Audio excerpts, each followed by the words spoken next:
कल आप लोगों को उपसर्ग पढ़ाया गया था और उपसर्ग थोड़ा बहुत समझ में आ भी गया होगा।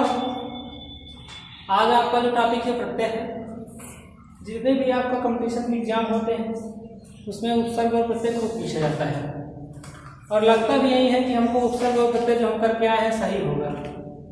यह एक कोई बहुत कठिन टॉपिक नहीं है, लेकिन ये वास्तव में बड़ी कठिन टॉपिक है।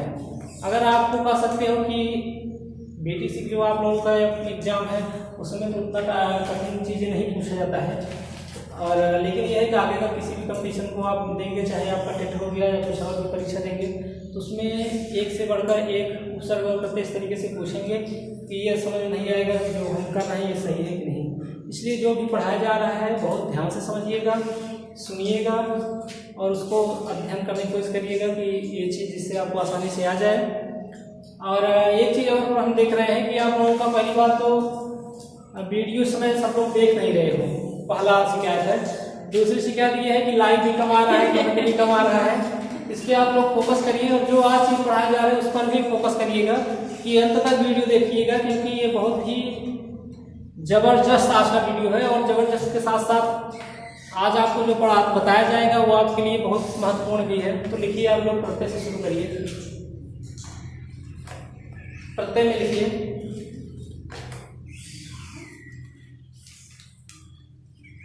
वे शब्दांश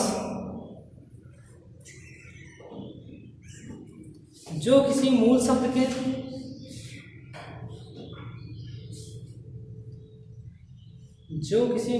के अंत में जुड़कर उस शब्द में परिवर्तन या विशेषता पैदा कर देते हैं,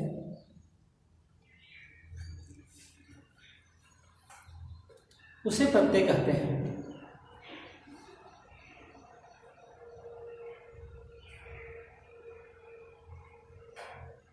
प्रत्यय का अपना कोई अर्थ नहीं होता है,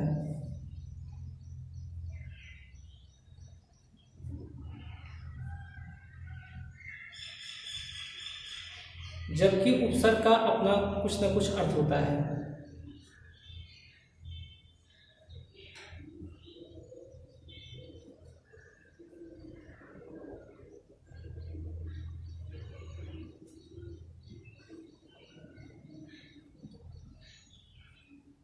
प्रत्यय लगे हुए शब्द में कोई भी संधि या समास नहीं होता है।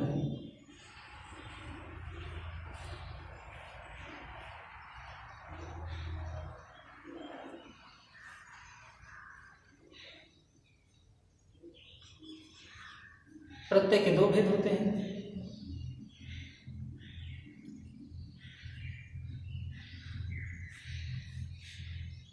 कृत प्रत्यय तथा तद्धित प्रत्यय। तद्धित अब आप लोग हेडिंग डालिए कृत प्रत्यय।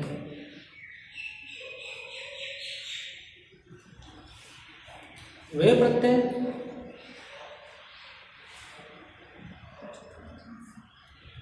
जो क्रिया के मूल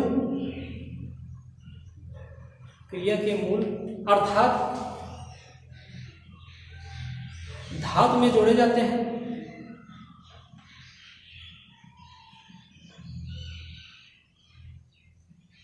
कृत प्रत्यय कहलाते हैं।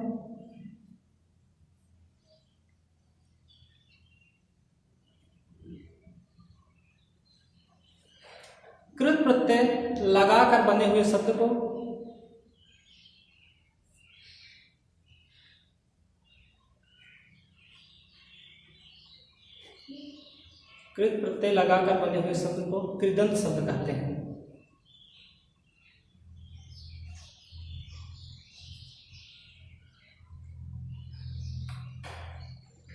आप लोग थोड़ा सा जगह छोड़ लीजिए केवल समझने के लिए। मान चलिए आधा पेज छोड़कर तद्धित प्रत्यय की भी परिभाषा लिख लीजिए, उसके बाद हम इसको अच्छे समझाएंगे और कृत और तद्धित में हमारा ज़्यादा फोकस नहीं रहेगा, इसमें हम 2-4 उदाहरण देकर आगे बढ़ेंगे, क्योंकि आप लोग कृत और तद्धित कई बार से पढ़ते आए हो।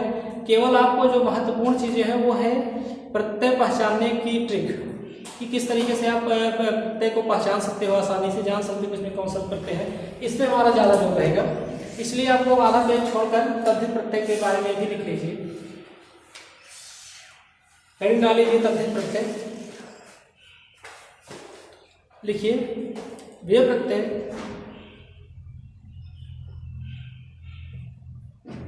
जो क्रिया के मूल में न लगकर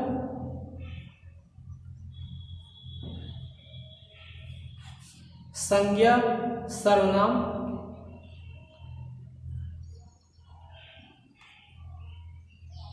विशेषण, शब्दों के अंत में जुड़कर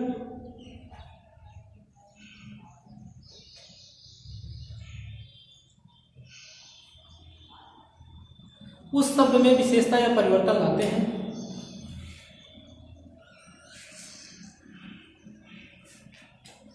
उसे तद्धित प्रत्यय कहते हैं।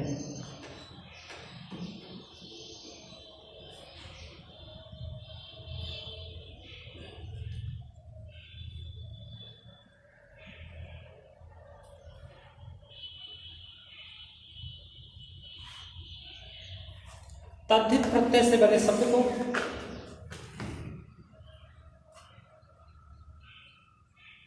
तद्धितार्थ शब्द कहते हैं।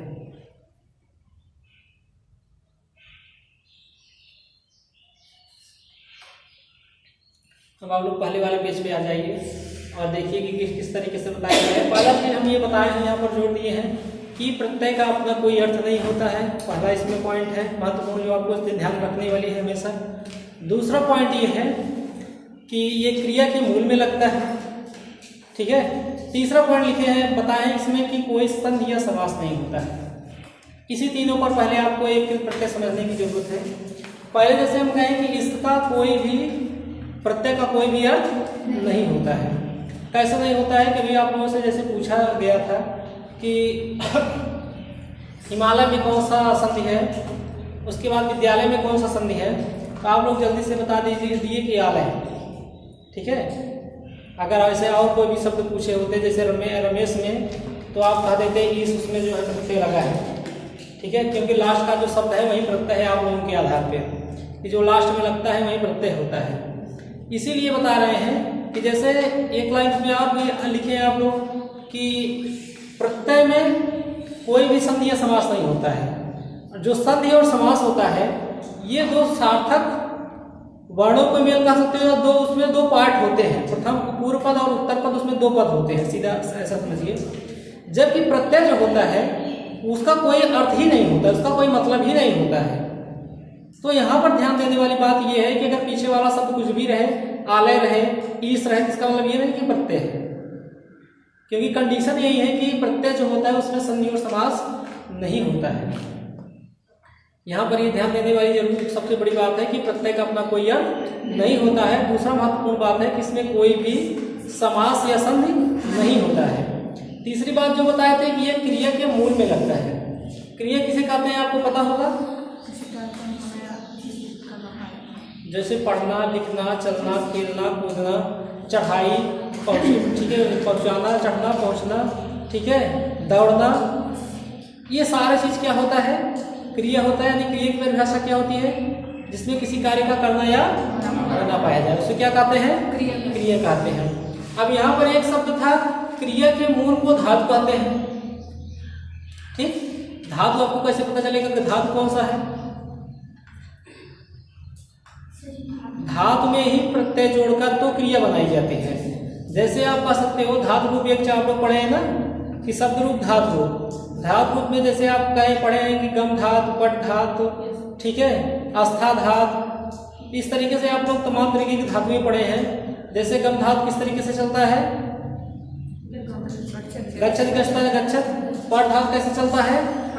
पठत पढ़ता पठत। इस तरीके से यानी कहने का तात्पर्य यहाँ ये है कि जब किसी धातु के अंत में जो प्रत्यय लगाई जाती है उसको कौन सा प्रत्यय कहते हैं?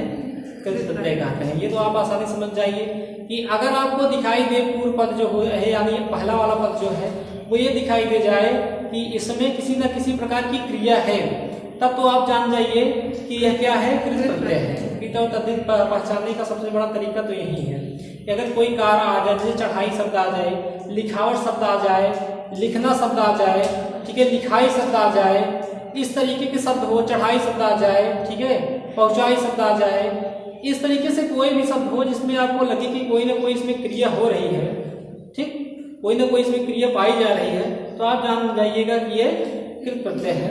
अब प्रत्यय किस तरीके से लगा है, जैसे आप कह सकते हो लिख, लिख में आप समझ लीजिए, लिख क्या है, मूल धातु है, लिख क्या है, मूल धातु है, इसका रूप कैसे चलेगा,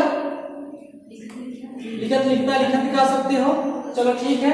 अब इसमें प्रत्यय जोड़िए, इसमें कौन सा प्रत्यय जोड़ सकते हो, न प्रत्यय जोड़ दो, क्या हो जाएगा, लिखना, लिखना हो जाएगा। आई प्रत्यय जोड़ दो, आई प्रत्यय जोड़ दो, लिखाई हो जाएगी। आवड़ प्रत्यय जोड़ दो, लिखावट, क्या हो जाएगा, लिखावट, लिखावट हो जाएगा। इसी तरीके से पढ़ने के साथ भी ये सारे प्रत्यय जोड़ेंगे, ना जोड़ दीजिए, पढ़ना हो जाएगा, ठीक है, आई जोड़ दोगे, पढ़ाई हो जाएगा, उसके बाद आवड़ पढ़ावट हो जाएगा। इस तरीके से मतलब जो भी शब्द है प्रत्यय लगा के आप बना सकते हैं, ठीक। चढ़ना, जैसे चढ़ धातु है, चढ़ना, चढ़ाई, ठीक है, इस तरीके से प्रत्यय बनाया जा सकते हैं। यानी जो आप कह सकते हो, एक लाइन में फिर से ध्यान में रख लीजिए कि ऐसे प्रत्यय जो क्रिया के मूल यानी धातु के अंत में लगाई जाती है, उसको क्या कहते हैं, कृत प्रत्यय कहते हैं। इतना समझ में आया, इसमें और ज्यादा डीपली तो समझाने की जरूरत है नहीं, ये समझ में आ गया कि जो क्रिया के मूल में जो ऐसी प्रत्यय जो क्रिया के मूल यानी धातुओं के अंत में जोड़े जाते हैं, उसको क्या कहते हैं, कृत प्रत्यय कहते हैं। दूसरा कौन सा था, दूसरा तद्धित प्रत्यय था। तद्धित प्रत्यय की जो आप परिभाषा पढ़े हैं, उसमें क्या पढ़े हैं, उसमें क्या पढ़े हैं, उसमें पढ़े हैं जो क्रिया को छोड़कर यानी धातु को छोड़कर संज्ञा, सर्वनाम और विशेषण शब्दों के अंत में जोड़े जाते हैं, उसको क्या कहते हैं, तद्धित प्रत्यय कहते हैं। जैसे मान लीजिए सेठ शब्द है, ठीक, इसमें आदि प्रत्यय जोड़ दीजिए, ठीक, देवर शब्द है, आदि प्रत्यय जोड़ दीजिए, देवरानी हो गया, जेठानी हो गया। अब जैसे पंडित है, आई प्रत्यय जोड़ दीजिए, पंडिताई हो गया, ठीक है। इस तरीके से अब जैसे आपका हो गया विशेषण शब्द, ठीक है, मीठा में आई प्रत्यय जोड़ दीजिए, मिठाई हो गया, आस प्रत्यय जोड़ दीजिए, मिठास हो गया। इस तरीके से जोड़ा जा सकता है, ठीक है। अब जैसे आपका हो गया, जैसे और शब्द, जैसे इसका आप लोग लिख सकते हो कि सोना शब्द है, सोना शब्द है, आर जोड़ दीजिए, सुनार हो गया। लोहा शब्द है, आर जोड़ दीजिए, लोहार हो गया, ठीक है। इस तरीके से आप जितना शब्द चाहोगे प्रत्यय लगा के आप बना सकते हो। इससे समझ में आ जाता है कौन सा कृत प्रत्यय है और कौन सा तद्धित प्रत्यय है। ये तो कृत और तद्धित आप लोग कई बार पढ़ चुके हो, तो ये बहुत ज्यादा इस पर फोकस करने की जरूरत नहीं है। जरूरत है किस तरीके से प्रत्यय पहचाना जाता है, वो ट्रिक, पहला ट्रिक आप लोग लिख लीजिए, ज्यादा सही रहेगा।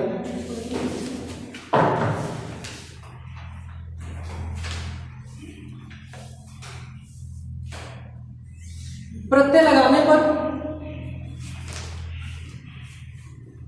नोट करके लिख लीजिए, चाहे नोट करके नोट बनाइए, उसके बाद उस तरीके से लिख लीजिए।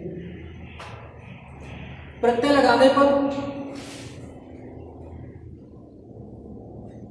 मूल शब्द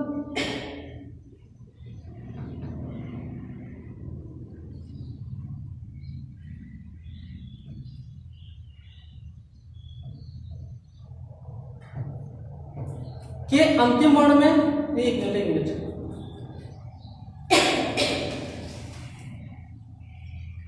क्या लिखे हैं, प्रत्यय लगाने पर मूल शब्द, प्रत्यय लगाने पर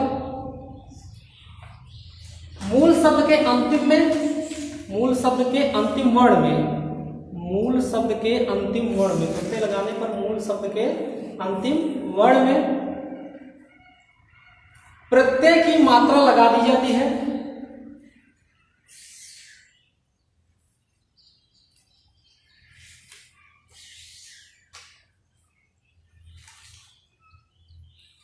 व्यंजन रहने पर यथावत रहता है।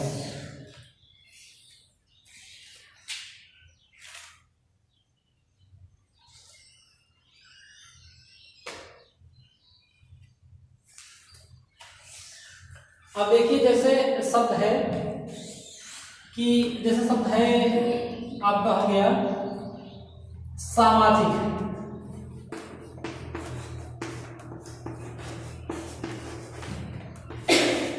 सामाजिक है। पहली बात तो प्रत्यय जब भी आपको ढूंढना हो सदैव इधर से इधर आप लोग पढ़िए, ये हमेशा ध्यान में रखिएगा। प्रत्यय जब भी आपको ढूंढना हो आप इधर से इधर पढ़िए और देखिए क्या देखेंगे आप। सबसे पहले देखेंगे कि कहां पर स्वर मिल रहा है। सबसे प्रथम इसका ट्रिक है कि कहां पर स्वर मिल रहा है। जहां पर स्वर मिलेगा, कहां पर स्वर मिलेगा, अब मान लीजिए देखिए यहाँ पर जाके ऊपर ई मिल गया है, तो यानी आप कह सकते हो कि यह जहां पर प्रत्यय आप स्वर मिल जाएगा लगभग प्रत्यय वहीं से शुरू हो जाएगी। चाहे एक दो शब्द का मात्रा हो तो दो शब्द, चाहे जो दो वर्णों का शब्द हो, चाहे तीन सब वर्णों का शब्द हो, चाहे चार वर्णों का शब्द हो, जहां पर आपको मात्रा मिल जाएगी लगभग प्रत्यय वहीं से शुरू हो जाएगा। अब जैसे आपका हो गया यहाँ पर ई मिल गया, इसका मतलब ये हो गया कि ये समास शब्द अलग है। समास शब्द अलग है, इसमें कौन सा प्रत्यय लगा है, एक प्रत्यय लगा है। अब यही जो लिखा है यही लिखा है कि अगर मान लीजिए अलग अलग शब्द है, अलग से समझिए कि जो इधर वाला स्वर है, ध्यान दीजिएगा, जो प्रत्यय वाला स्वर रहेगा वह मूल वाले शब्द के अंतिम में मात्रा के रूप में लग जाता है। ये चीजें आपको बताया गया है नहीं। जैसे एक है तो ई यहाँ पर है, छोटी ई है, समझ में आ रहा है ना। अब छोटी ई क्या है, मूल शब्द बताने पर इसको जैसे शब्द ही आ गया कि ये इसका मूल शब्द क्या होगा, ठीक है, मान लीजिए दे दिए और ये पूछ लिया आपसे कि इसका मूल शब्द क्या है, यानी ये बनेगा कैसे, पूरा आप कह सकते हो कि ये पूरा शब्द क्या क्या बनेगा। ठीक, तो इसका पहले आप ध्यान में रखिए कि जो अंतिम का स्वर होता है वो पहले वाले शब्द में जुड़ जाता है। अब इसमें क्या है, ई कहाँ जुड़ गया, जा पर जुड़ गया। तो समझ में आ गई, इतनी बात भी नहीं समझना, इसका सब बताना, ठीक है। प्रत्यय का जो स्वर रहता है वो पहले वाले शब्द में आकर जुड़ जाता है, इसका कई नियम है। दूसरा इसका उदाहरण लिख लीजिए, जैसे निर्वासित।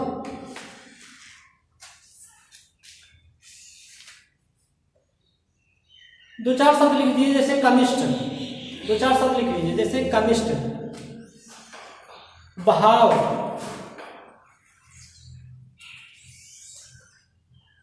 चारित्रिक, सुगंधित,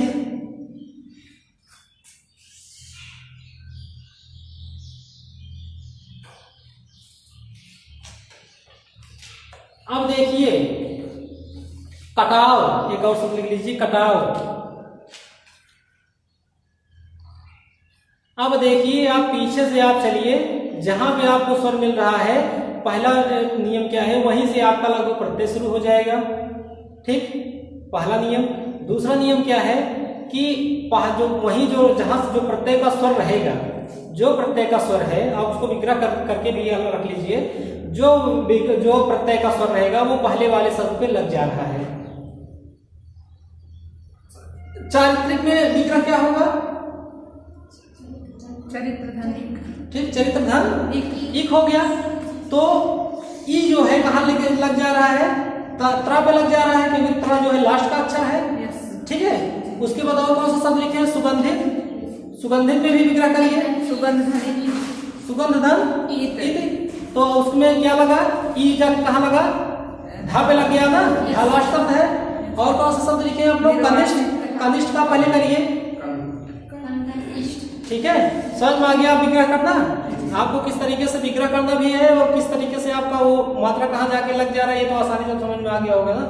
दूसरा नियम लिखिए, थोड़ा जगह छोड़ दीजिएगा और उदाहरण मिल जाएगा तो उदाहरण लिख लीजिएगा इसका। दूसरा लिखिए, दो वर्णों के अंतिम, दो वर्णों के अंतिम वर्ण में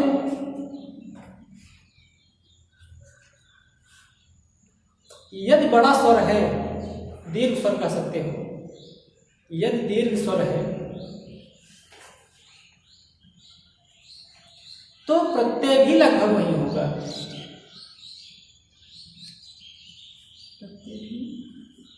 लगभग वही होगा।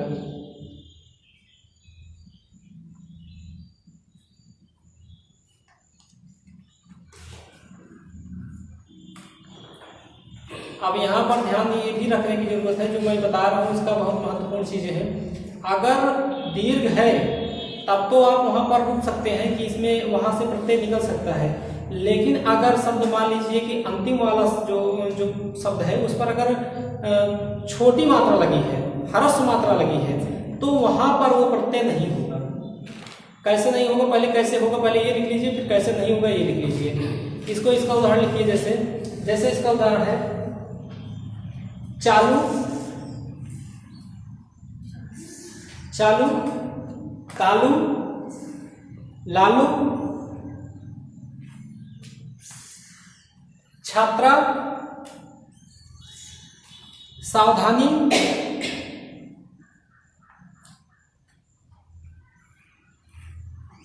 फांसी,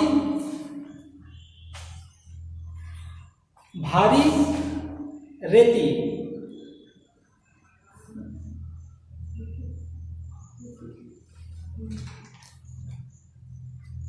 चार वाले को छोड़कर पहले दो वाले शब्द को, दो अणु वाले शब्द को देखिए कि जहां पर दो अणु वाले शब्द ऐसे हैं जिस पर कि बड़ी ई की मात्रा लगी है, बड़ा आ की मात्रा लगी है, बड़े मतलब ई की मतलब जो भी हो और मात्रा लगी हो, उस पर आप देखेंगे, जैसे आप कह सकते हो कि इस पे बहुओं भी आ जाएगा लगभग वही, मिश्रित स्वर तो लगभग बड़े में ही आते हैं, उसको ये भी उसी में आ जाएगा। जहां जहां बड़ी मात्रा लास्ट में लगा है आप देखेंगे लगभग वही प्रत्यय भी है।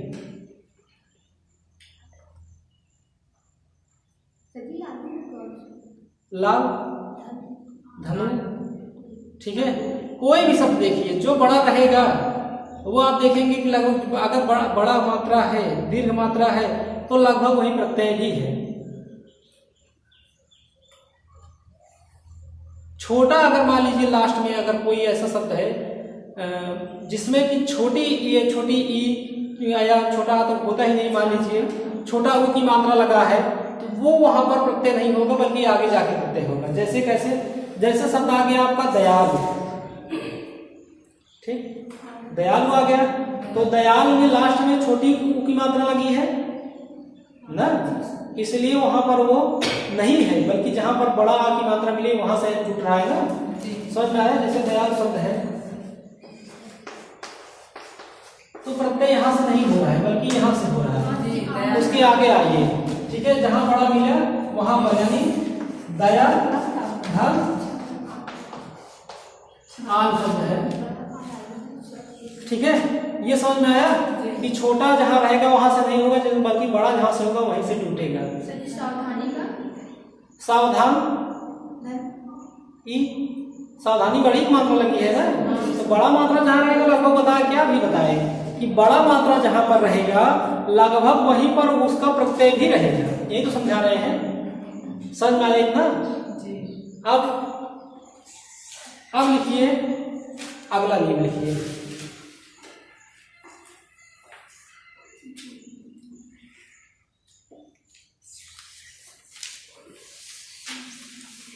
प्रत्यय बहुत कठिन है, इतना आसान नहीं, ध्यान में रखिएगा।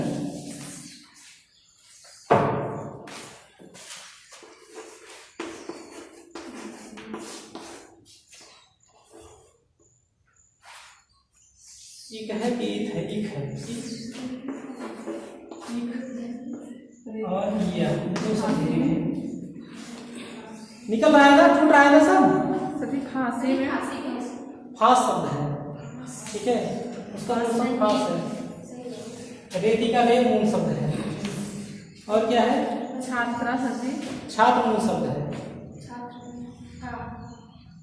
नहीं समझ में आया? ठीक,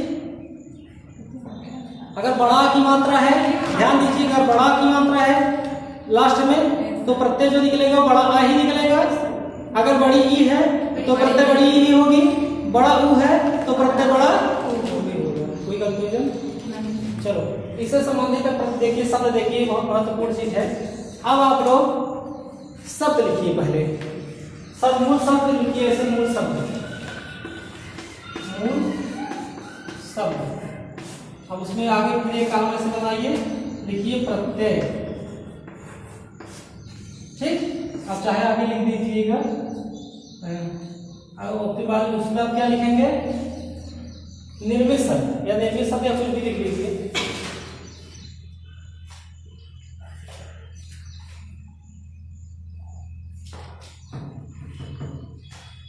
पहले आप ध्यान दीजिएगा, जहां पर ये बनाए होंगे ऊपर ही हम थोड़ा सा और जगह चाहिए, तो कहीं पर भी छोड़ लीजिएगा, चाहे जहां बनाइएगा इसके बाद थोड़ा जगह छुड़वाएंगे, क्योंकि उसमें कुछ लिखवाना है। छोड़ा का मतलब 2 लाइन 3 लाइन कहीं रहेगा, चल जाएगा। है जगह ऊपर 2-3 लाइन की जगह है, नहीं होगा नियम उसका थोड़ा बाहर कहीं लिखना पड़ेगा। इसको लिखने से पहले अब थोड़ा आप लोग शब्द लिख लीजिए, तब लिखिए। अंश लिखिए, हाँ अंश लिखिए, मूल शब्द में लिखा जाएगा, सब मूल शब्द में ही लिखा जाएगा। अंश लिखिए, चमत्कार लिखिए। सर जी ये अंश प्रत्यय है कि मूल शब्द है? मूल शब्द में लिखो, मूल शब्द में लिखो, फिर हम बताएंगे ना, लिखवा रहे हैं पहले पूरा लिख लो तब बताएंगे। ठीक, सारा अपने आप करने लगोगे आप लोग। चमत्कार लिखिए, प्रमाण लिखिए, कर्म लिखिए,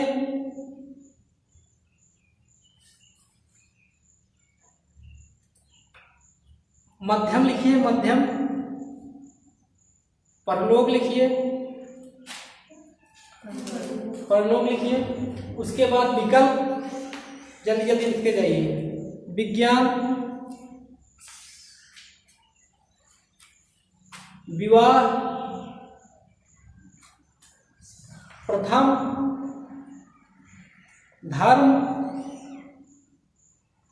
उपन्यास, मुख,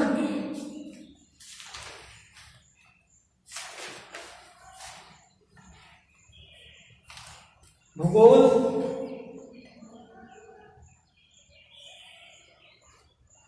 भूमि, भूमि,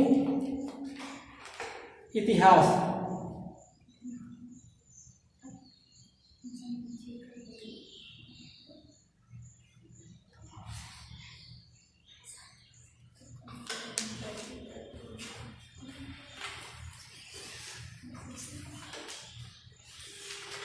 जो नियम लिखाना था वो यही लिखाना था। इसमें भी जैसे होता है ना, गुण संधि होता है, आदि बराबर ए बराबर ए, वैसे इसमें भी नियम लगता है। ठीक है, इसमें भी ऐसे उस तरीके से नियम लगता है। नियम क्या लगता है इसमें? इसमें नियम चलता है आ बड़ा आ, ठीक है, भी लिखना मत, बताएंगे कब लिखना है। ठीक है, बराबर हो जाएगा बड़ा आ, ठीक है। उसके बाद ई बड़ी ई बराबर हो जाएगा बड़ा ए। बड़ा ए ऐसे लिखा जाता है? नहीं सर। कैसे रहेगा? जो इसका पता है वो नहीं रहेगा। तब क्या है? ऐसा क्या है? स्वतंत्रता की अभिव्यक्ति सबको है ना, मतलब बोलने की अभिव्यक्ति, स्वतंत्रता की अभिव्यक्ति क्या है? ये बड़ा आय है कि नहीं है? तो मैं पूछ रहा हूँ। अच्छा, आय है ना? आय पढ़ा जाएगा, क्या पढ़ा जाएगा? चला क्लियर है, सबको क्लियर है। प्लस टू बराबर हो जाएगा ओ। ठीक, उसके बाद क्या होगा? ए और ए, ये भी हो जाएगा ए बराबर, मतलब बड़ा है। अब ये क्या हम समझा रहे हैं, आप समझेंगे तो समझ में आएगा। मूल शब्द में पहले क्या लिखे हैं? अंश। ठीक, अब उसके बाद क्या है? प्रत्यय लगा दे रहे हैं, इसमें एक प्रत्यय लगा दे रहे हैं। सर जी वहाँ पे अब होगा कि देख रहे हैं क्या होगा, देख लेंगे, अभी पहले उतना ही समझ लीजिए, फिर बताएंगे क्या होगा, देखेंगे फिर। ठीक है, पहले इतना समझ लीजिए फिर देखेंगे। ये शब्द क्या बन जाएगा? अंश में जोड़ दोगे तो आंशिक होगा का आंशिक होगा? क्या होगा? ए का कहां से आया? सर जी वहाँ पे बताएगा जी। अगर मान लीजिए यहाँ पर शुरुआत में अगर आ रहेगा तो बड़ा आ हो जाएगा, अगर शुरुआत में ई है, ठीक है, शुरुआत में तो ए हो जाएगा। लिखे हैं, मन से नहीं बोल रहे हैं, ठीक है। अगर ई रहेगी तो क्या हो जाएगी, ए हो जाएगा। अगर शुरुआत में ऊ रहेगा तो क्या हो जाएगा, ओ हो जाएगा। अगर ए रहेगा तो आई हो जाएगा, या आई है तो वो मतलब बड़ा हो जाएगा कुल मिला के। यानी आ रहेगा तो आ का बड़ा हो जाएगा, ए रहेगा तो ए का बड़ा हो जाएगा, ऊ और ई में परिवर्तन होगा। कैसे होगा, जैसे अंश धन ई बराबर क्या आप लोग लिखिए, आंशिक हो गया, ठीक है। एक लगने पर यहाँ पर ए का बढ़ गया ना। दूसरा क्या शब्द क्या लिखे हैं, चमत्कार लिखे हैं।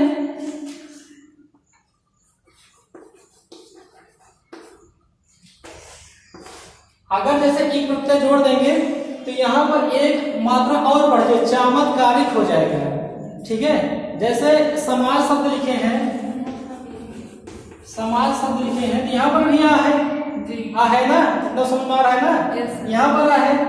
उसके बाद इसमें क्या जोड़े, एक जोड़ दिए, क्या हो गया, सामाजिक। समझ में आ रहा है, नहीं समझ में आ रहा है, ठीक है। उसके बाद जैसे अगला सब लगभग एक ही उदाहरण पर है, जैसे मध्यम है तो एक जोड़ देंगे क्या हो जाएगा, माध्यमिक हो जाएगा। समझ में आ रहा है कि नहीं, पीछे समझ में आ रहा है नहीं, सच बता रहा। मध्यम लिखे हैं ना, मध्यम लिखे हैं ना, ऐसा तो लिखे हैं, मध्यम लिखे हैं। ये मध्यम क्या है, मूल शब्द है, ठीक है। प्रत्यय क्या लगा, एक प्रत्यय लगा, मूल शब्द, उसके बाद छोटा शब्द क्या बन जाएगा, माध्यमिक हो जाएगा। कैसे हुआ, क्योंकि बताया गया है कि अगर शुरुआत वाले अक्षर में, जैसे ये तो आ था जो समझ में आ गया कि तो आ दिखाई दे रहा है ना, यहाँ तो आ दिखाई नहीं दे रहा, तो च लगा है, तो कहेंगे च लगा है तो आ कहां से कह रहे हैं, यही ना, यही समस्या हुआ ना। तो च में आ तो लगा है ना, हलंत लगा हुआ निकल आएगा, निकला नहीं निकला, हलंत लगाओगे तो प्रकट कर देगा। जैसे जब दूध में घिसते हैं तो उसमें नैनू निकल के आ जाता है ना, वही है सिस्टम। हलंत लगाओ तो वह निकल जाएगा, कार्मिक हो जाएगा, ठीक है। उसके बाद जैसे आपका मध्यम शब्द था तो माँ में भी तो आ है। अब यहाँ पर जब क्या होगा, ई प्रत्यय लग गया क्या हो जाएगा, माध्यमिक हो जाएगा, ठीक है। जैसे आपका चारित्रिक शब्द है ना, जब उसका विग्रह करेंगे क्या करेंगे, चरित्र धनिक करेंगे, ठीक है। तो क्या बात बन जाएगा, चारित्रिक हो जाएगा। चा में आ की मात्रा लग जाएगी, क्योंकि चा क्या है, अकारांत का शब्द है। पारलौक बता रहे हैं, पारलौकिक हो जाएगा, ठीक है। एक लगा दोगे क्या हो जाएगा, पारलौकिक हो जाएगा। समझ में आ रहा है ना, सब में आ जुड़ जाएगा, अभी सब समझ में आ जाएगा। दूसरा आप लोग पार्ट लिखे हैं, आगे से है विकल्प, ठीक। क्या लिखे हैं, विकल्प लिखे हैं ना। अगला उदाहरण क्या लिखे हैं, विकल्प लिखे हैं। अब जरा उसको भी बताइए क्या होगा अपने आप में।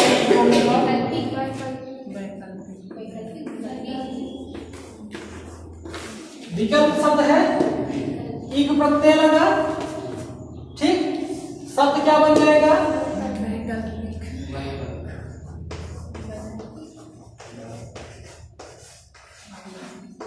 कैसे बना, क्योंकि यहाँ पर ई की मात्रा चाहे छोटी रहे चाहे बड़ी लिख दिए हैं, चाहे छोटी रहे चाहे बड़ी रहे, ठीक है ना। उसमें वो किसमें परिवर्तित हो जाएगा, आय में परिवर्तित हो जाएगा, पढ़ाया गया ना, बताया गया। तब जब क्या है कि इस मूल शब्द में क्या है, जब शुरुआत में आपका क्या मिल रहा है, छोटी ई की मात्रा मिल रही है, तो आगे जब ई प्रत्यय उसमें जुड़ जाएगा तो ये जो ई है छोटी ई किसमें बदल जाएगी, बड़े ए में बदल जाएगी, इसलिए हो गया वैकल्पिक। काहे बात कर रहे हैं आप लोग, पूछना शुरू करें क्या, आ गया, जो आएगा उसको बताएंगे, अभी चलो आगे हम पूछेंगे, टेंशन मत लो, ठीक है। अभी जैसे कहते हैं अभी थोड़ा ही मिला है, तुम लोग पहले बात अलग है, बैठा करो, नहीं दुश्मनी करा देंगे, जान लीजिए हम करा सकते हैं, मानते नहीं आप लोग? सर जी कैसे कराएंगे दुश्मनी बताइए। तो हम लोग ही नहीं करेंगे आप कैसे कराएंगे? करा सकते हैं, ध्यान दीजिएगा। टीचिंग में लड़ने थे नहीं आप लोग? माइक्रो टीचिंग लड़े थे नहीं आप लोग? कुछ बना था कि नहीं? कुछ हुआ था ना, कुछ लोग तो लड़े थे, वैसे लड़ लेंगे, जब उसी भी आ जाएंगे लड़ा देंगे, लेकिन उस पर ना चलो ठीक है भाई, पड़ोसी पड़ोसी हो, ठीक ठाक से ढंग से रहिए, लेकिन बोलो हमारे क्लास में बोला नहीं जाता, ठीक है? समझ में आया? क्लास में बोलेंगे नाम सही ध्यान दीजिएगा, प्रश्न पूछेंगे नाम लेकर। चलिए आगे लिखिए, आगे देखिए शब्द लिखे हैं ना, विवाह लिखे हैं, विवाह का स्वयं बनाइए, वैवाहिक। कैसे ऐसे बना लीजिए, देखिए सब आने लगेगा, आने लगा नहीं? उपन्यास है, क्या हो जाएगा? वो किस में बदल रहा है? आव में बदल रहा है, बता लीजिए।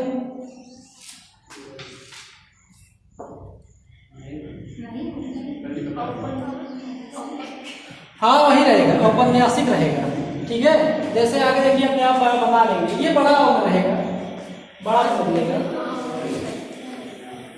बड़ा में बदलेगा, इसलिए टाइम देख लेंगे तब बताएंगे, बड़ा में बदलेगा। जैसे आपका मुख है ना, मौखिक हो गया, भूगोल है ना,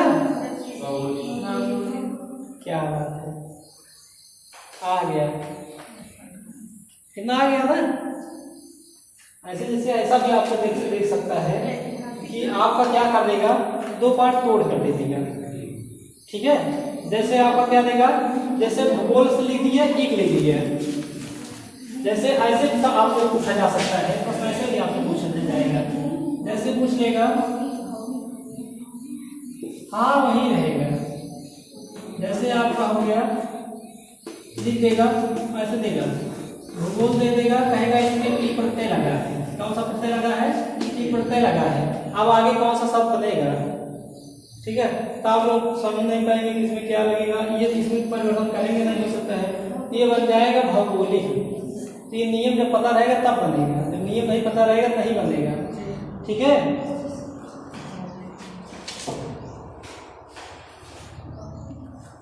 जैसे विवाह है तो आप कहेंगे विवाहिक होगा, वैवाहिक का है होगा, विवाह शब्द है तो आपको लगेगा जैसे नहीं नियम पता रहेगा तो आप कहेंगे विवाह है विवाहिक होगा, वैवाहिक कैसे हो सकता है?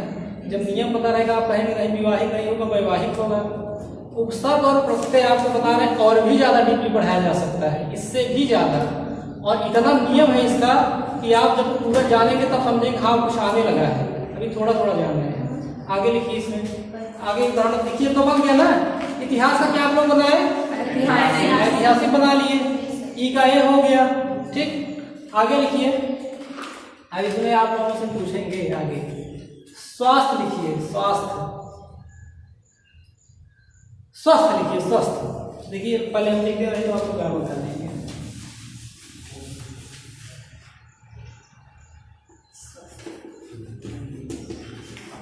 स्वस्थ हो गया, सब थोड़ा ध्यान देना पड़ेगा, सब भूल जा रहा है, भौमिक हो जाएगा, ठीक है। बना लीजिए, तो नियम पता हो गया है क्या बनेगा क्या नहीं बनेगा। उसके बाद हो गया, लिख लीजिए पहले, आप ही लोग लिख लीजिए तब स्वास्थ्य। उसके बाद लिखिए सहित, लिखिए सहित, सहित, हाँ राम सहित लक्ष्मण बन जाते हैं, सहित, सही, ठीक है। उसके बाद लिखिए